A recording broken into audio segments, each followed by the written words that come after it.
Қалдарыңыз қалай достар? Бүгін бізде распаковка чек. 10 килограмм ұн, бірінші 2,5 литр кола. Және де осындай печенье балаларға сүтке салып жеуге.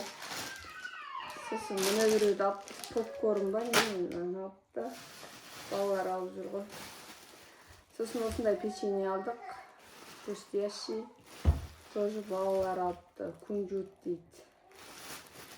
Кунжутпен.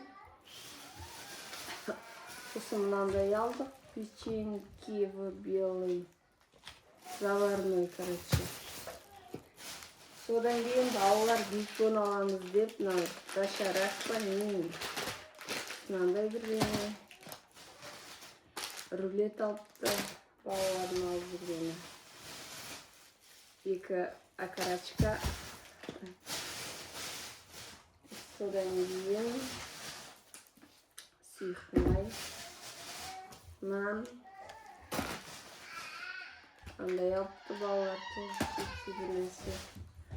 Колбаса алдық. Сосын майонез. Осы майонез дәмді бізге ұнайды. Маған ұнайды. Тағы да чипсы yaptı балалар. Тағы да чипсы yaptı. Сосын не алдық?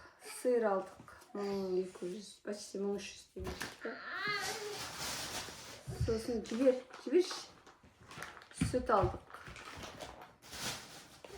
Tuvaletine bumbaga.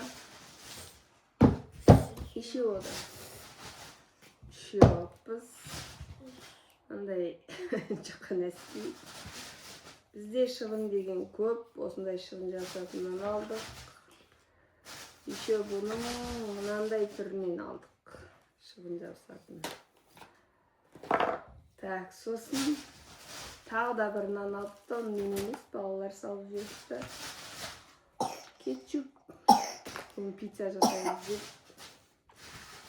Сосын мынандай жай ски шампунь алдық жай. Көрейік деп. Осының барлығы 22 000 теңге шықты достар. Сіздер жақта қалай? Бұл біздің Павлодардағы баға осындай. Неше минут болды видео? 2,5. Минуттық видеоға сыйдырттық міне. Бұнау енді бізге көп балалы отбасына әрі кетсе бір 2-3 күнде болатын тамақтар. Достар. Оны емес енді, оның әжіптерға жетеді ғой, оны сөкмай деген, печеньяны мұны дегендерді балалар ойнап жүріп жеп қояды. Давайте достар, маған тіркеліп отырыңыздар, күшті видео түсіруге тырысамыз. Пока-пока.